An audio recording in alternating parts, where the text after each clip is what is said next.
illustrated by Nancy Barnard.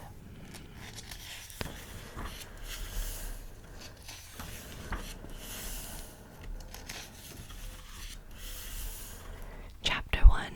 The Riverbank. The mole had been working very hard all the morning, spring cleaning his little home. First with brooms, then with dusters, then on ladders and steps and chairs, with a brush and a pail of whitewash, till he had dust in his throat and eyes, and splashes of whitewash all over his black fur, and an aching back and weary arms. Spring was moving in the air above, and in the earth below and around him, penetrating even his dark and lowly little house with its spirit of divine discontent and longing. It was small wonder then that he suddenly flung down his brush on the floor and said, "Bother," and "Oh, blow," and also "Hang spring cleaning," and bolted out of the house without even waiting to put on his coat. Something up above was calling him imperiously, and he made for the steep little tunnel which answered in his case to the gavelled carriage drive owned by animals whose residences are nearer to the sun and air.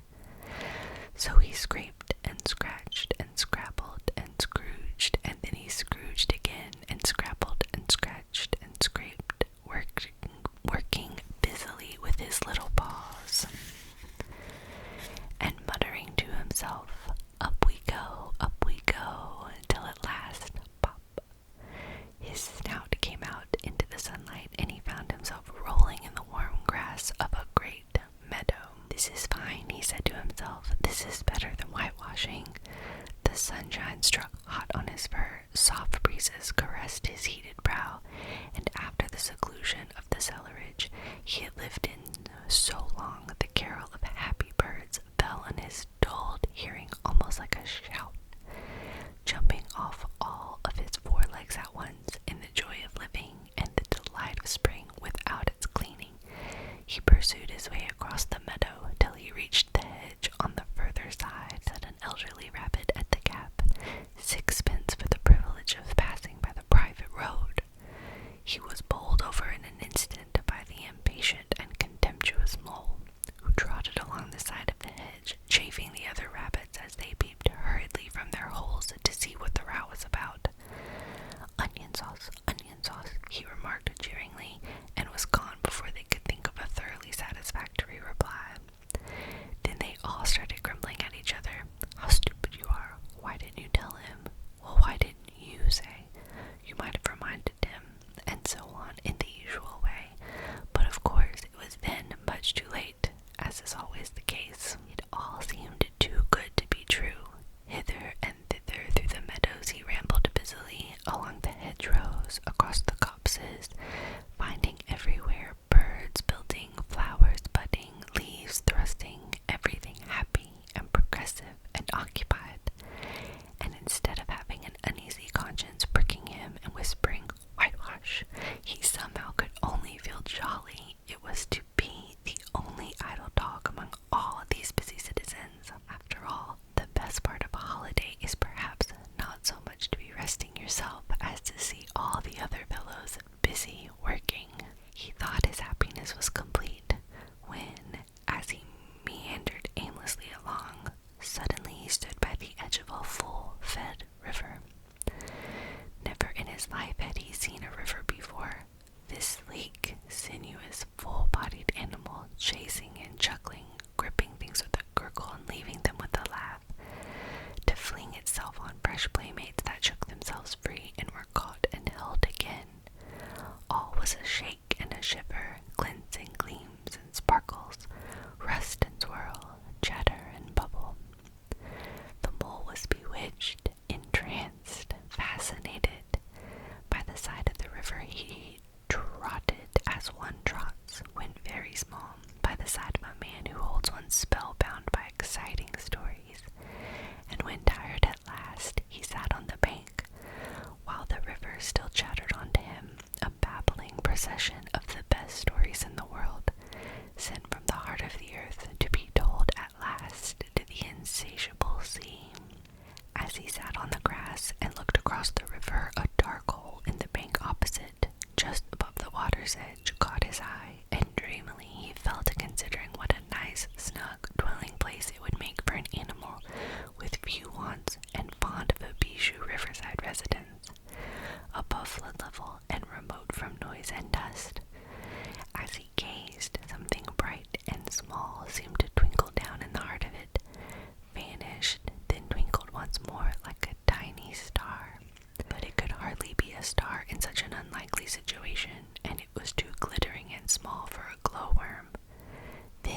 he looked, it winked at him, and so declared itself to be an eye, and a small face began gradually to grow up round it like a frame round a picture.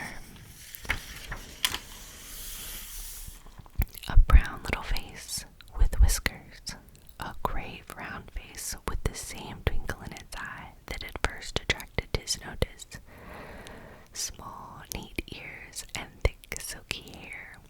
It was the water rat.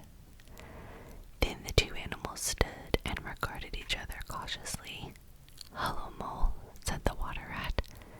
"Hello, Rat," said the Mole. "Would you like to come over?" inquired the rat presently. "Oh, it's all very well to talk," said the Mole, rather pettishly, he being new to a river and riverside life and its ways. The rat said nothing, but stooped and unfastened a rope and hauled on it, then lightly stepped into a little boat, which the Mole had not observed.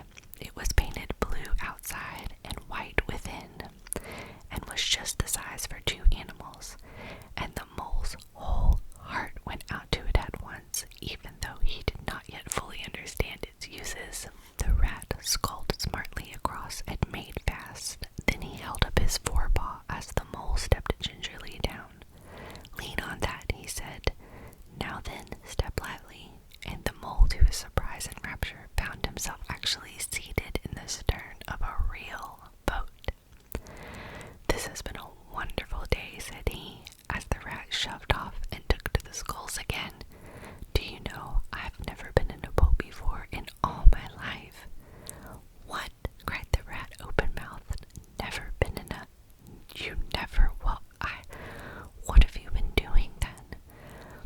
"Is it so nice as all that?" said the Mole shyly, though he was quite prepared to believe it, as he leant back in his seat and surveyed the cushions, the oars, the rowlocks, and all the fascinating fittings, and felt the boat sway lightly under him. "Nice, it's the only thing," said the water rat solemnly, as he leaned forward for his stroke.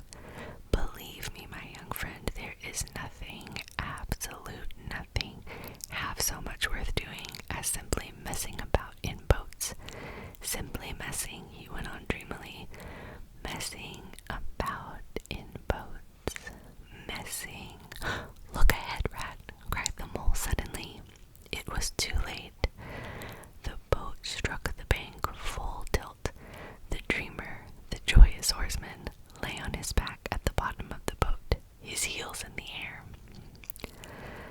"About in boats, or with boats," the rat went on composedly, picking himself up with a pleasant laugh.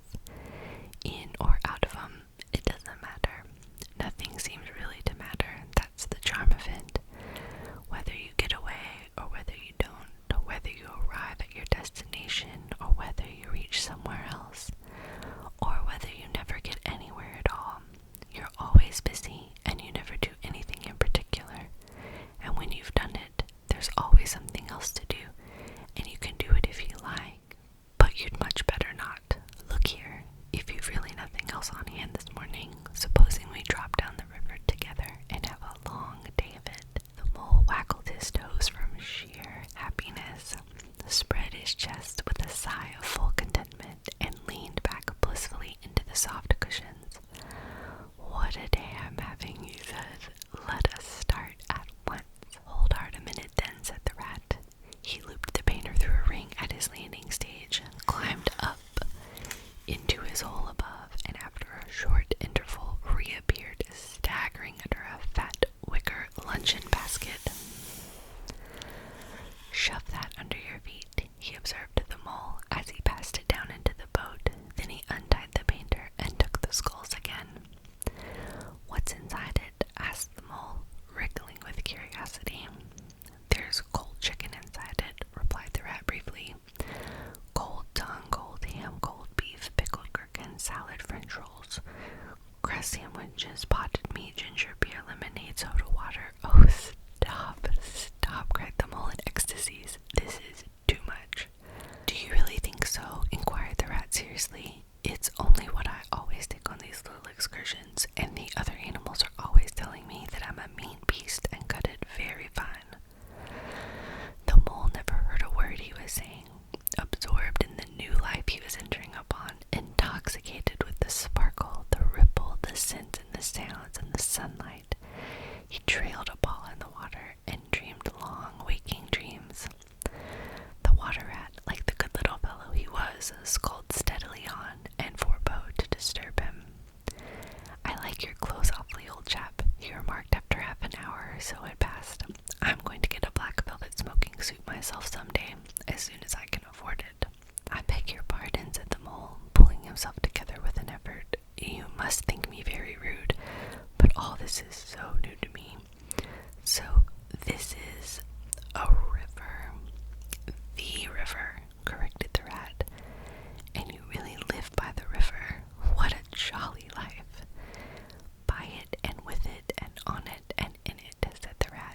It's brother and sister to me, and aunts and company, and food and drink, and naturally washing. It's my world, and I don't want any other. What it hasn't got, it's not worth having, and what it doesn't know is not worth knowing. Lord, the times we've had together, whether in winter or summer, spring or autumn, it's always got its fun and its excitements. When the floods are on in February, and my cellars and basement are brimming with drink, that's no good to me, and the brown water runs by my best bedroom window. Or again when it all drops away and shows patches of mud that smells like plum cake, and the rushes and weed clog the channels, and I can potter about dry shod over most of the bed of it, and find fresh food to eat, and things careless people have dropped out of boats. But isn't it a bit dull at times, the mole ventured to ask, just you and the river, and no one else to pass a word with? No one else to? Well, I mustn't be hard on you, said the rat with forbearance. You're new to it, and of course you don't know. The bank is so crowded nowadays that many people are moving away altogether. Oh no, it isn't what it used to be at all. Otters, kingfishers, dabchicks, moorhens, all of them about all day long and always wanting you to do something, as if a fellow had no business of his own to attend to. What lies over there? Asked the mole, waving a paw towards a background of woodland that darkly framed the water meadows on one side of the river. That's just the wildwood, said the rat shortly. We don't go there very much, we riverbankers. Aren't they very nice people in there? Said the mole, a trifle nervously. Well, replied the rat, let me see. The squirrels are all right, and the rabbits, some of them, but rabbits are a mixed lot. And then there's Badger, of course. He lives right in the heart of it. Wouldn't live anywhere else either if you paid him to do it. Dear old Badger. Nobody interferes with him. They'd better not, he added significantly. Why, who should interfere with him? Asked the mole. Well, of course, there are others, explained the rat in a hesitating sort of way. Weasels and stoats and foxes and so on. They're all right in a way. I'm very good friends with them, past the time of day when we meet and all that. But they break out sometimes, there's no denying it, and then, well, you can't really trust them, and that's the fact. The mole knew well that it is quite against animal etiquette to dwell on possible trouble ahead, or even to allude to it, so he dropped the subject. And beyond the wildwood again, he asked, where it's all blue and dim, and one sees what may be hills, or perhaps they mayn't, and something like the smoke of a town, or is it only cloud drift? Beyond the wildwood comes the wide world, said the rat, and that's something that doesn't matter, either to you or me. I've never been there, and I'm never going, nor you either, if you've got any sense at all. Don't ever refer to it again, please. Now then, here's our backwater at last, where we're going to lunch. Leaving the main stream, they now passed into what seemed at first sight like a little landlocked lake. Green turf sloped down to either edge, brown snaky tree roots gleamed below the surface of the quiet water, while ahead of them the silvery shoulder and foamy tumble of a weir, arm in arm with a restless dripping mill wheel that held up in its stern a gray gabled mill house, filled the air with a soothing murmur of sound, dull and smothering. Yet with little clear voices speaking up cheerfully out of it at intervals, it was so very beautiful that the mole could only hold up both forepaws and gasp, "Oh my, oh my, oh my."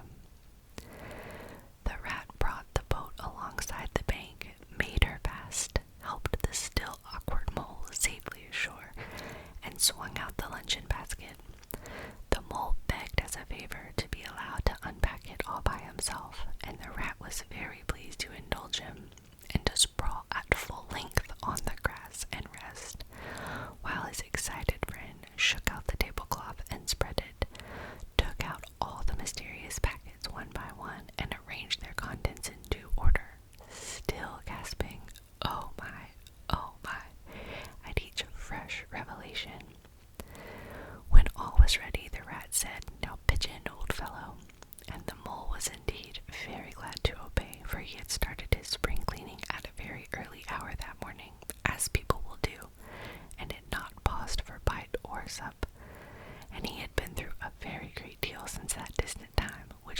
seemed so many days ago.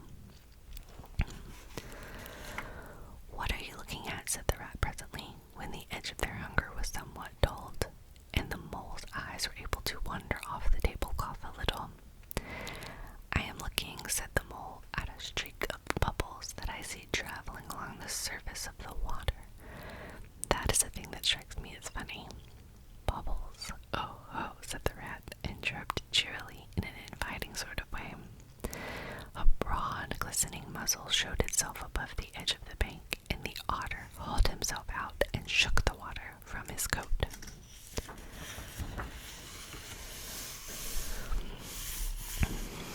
"Greedy beggars," he observed, making for the provender. "Why didn't you invite me, Ratty?" "This was an impromptu affair," explained the rat. "By the way, my friend, Mr. Mole." "Proud, I'm sure," said the otter, and the two animals were friends forthwith. "Such a rumpus everywhere," continued the otter. "All the world seems out on the river today. I came up this backwater to try and get a moment's peace, and then stumble upon you fellows. At least, I beg pardon, I don't exactly mean that, you know." There was a rustle behind them, proceeding from a hedge wherein last year's leaves still clung thick, and a stripy head with high shoulders behind it peered forth on them. "Come on, old badger," shouted the rat. The badger trotted forward a pace or two, then grunted, "Company," and turned his back and disappeared from view. "That's just the sort of fellow he is," observed the disappointed rat. "Simply hates society. Now, we shan't see any more of him today. Well, tell us, who's out on the river?" "Toad's out for one," replied the otter, "in his brand new wager boat. New dogs, new everything." The two animals looked at each other and laughed. "Once it was nothing but sailing," said the rat. "Then he tired of that and took to punting. Nothing would please him but to punt all day and every day, and a nice mess he made of it. Last year it was houseboating, and we all had to go and stay with him in his houseboat and pretend we liked it. He was going to spend the rest of his life in a houseboat. It's all the same. Whatever he takes up, he gets tired of it and starts on something fresh. Such a good fellow, too," remarked the otter reflectively, "but no stability, especially in a boat." From where they sat, they could get a glimpse of the main stream across the island that separated them, and just then a wager boat flashed into view. The rower, a short, stout figure, splashing badly and rolling a good deal, but working his hardest. The rat stood up and hailed him, but Toad, for it was he, shook his head and settled sternly to his work. "He'll be out of the boat in a minute if he rolls like that," said the rat, sitting down again. "Of course he will," chuckled the otter. "Did I ever tell you that good story about Toad and the lock-keeper? It happened this way.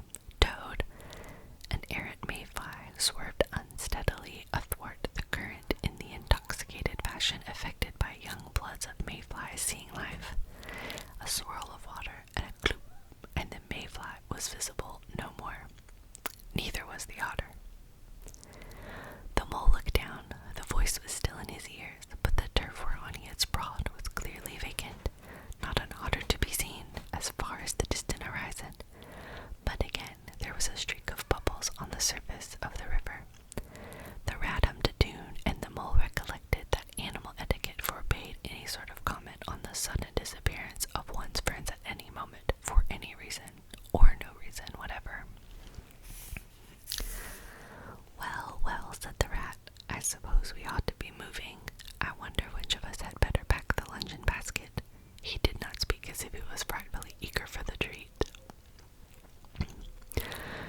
"Oh, please let me," said the mole. So of course the rat let him. Packing the basket was not quite such pleasant work as unpacking the basket. It never is.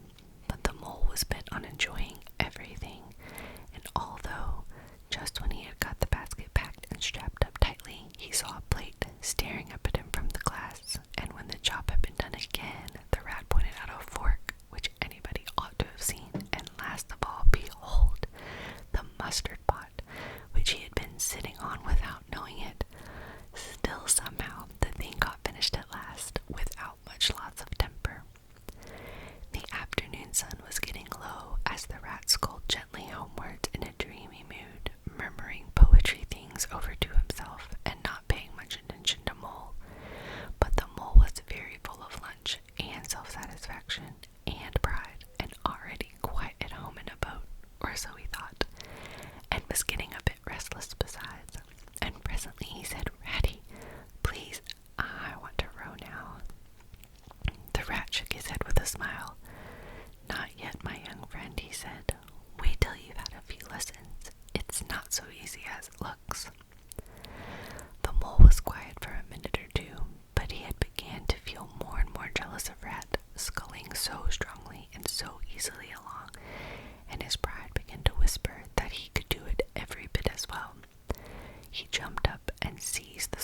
moles so suddenly that the rat, who was gazing out over the water and saying more poetry things to himself, was taken by surprise and fell backwards off his seat with his legs in the air for the second time, while the triumphant mole took his place and grabbed the skulls with entire confidence.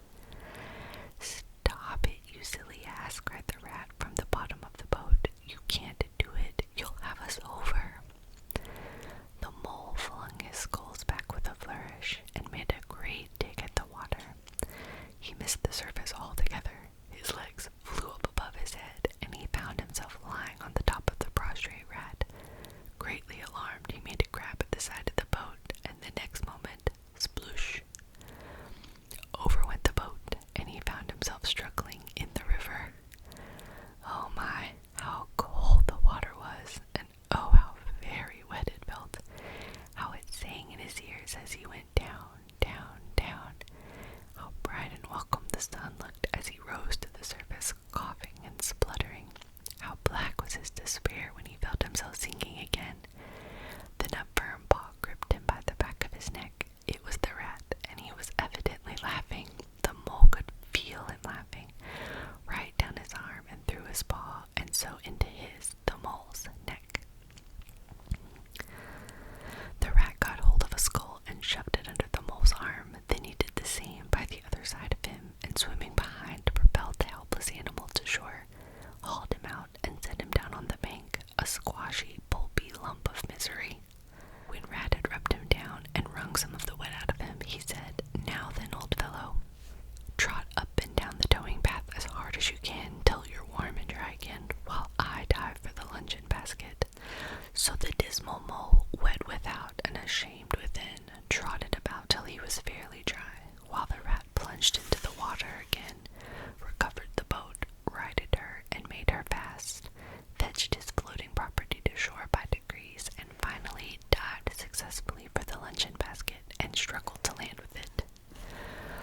When all was ready for a start once more, the mole, limp and dejected, took his seat in the stern of the boat, and as they set off, he said in a low voice, broken with emotion, "Ratty, my generous friend, I am very sorry indeed for my foolish and ungrateful conduct. My heart quite fails me when I think how I might have lost that beautiful luncheon basket. Indeed, I have been a complete ass, and I know it. Will you overlook it this once and forgive me, and let things go on as before?" "That's all right, bless you," responded the rat cheerily. "What's a little wet to a water rat? I'm more in the water than out of it most days. Don't you think any more about it. And look here, I really think you had better come and stop with me for a little time.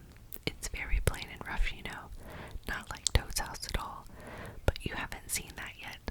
Still, I can make you comfortable, and I'll teach you to row and to swim, and you'll soon be as handy on the water as any of us." The mole was so touched by his kind manner of speaking that he could find no voice to answer him, and he had to brush away a tear or two with the back of his paw. But the rat kindly looked in another direction, and presently the mole's spirits revived again, and he was even able to give some straight back talk to a couple of moorhens who were sniggering to each other about his bedraggled appearance. When they got home, the rat made a bright fire in the parlor and planted the mole in an armchair in front of it, having fetched down a dressing gown and slippers for him, and told him river stories until supper time. Very thrilling stories they were, too, to an earth-dwelling animal like mole. Stories about weirs and sudden floods and leaping pike and steamers that flung hard bottles. At least, bottles were flung, and from steamers, so presumably by them, and about herons, and how particular they were whom they spoke to, and about adventures down drains and night fishing with otter, or excursions far afield with badger. Supper was a most cheerful meal, but very shortly afterwards a terribly sleepy mole had to be escorted upstairs by his considerate host to the best bedroom, where he soon laid his head on his pillow in great peace and contentment, knowing that his newfound friend, the river, was lapping the sill of his window. This day was only the first of many similar ones for the emancipated mole, each of them longer and full of interest as the ripening summer moved onward. He learned to swim and to row and entered into the joy of running water, and with his ear to the reed stems, he caught at intervals something of what the wind went whispering so constantly among them. Thank you so much for joining me tonight. I hope that you are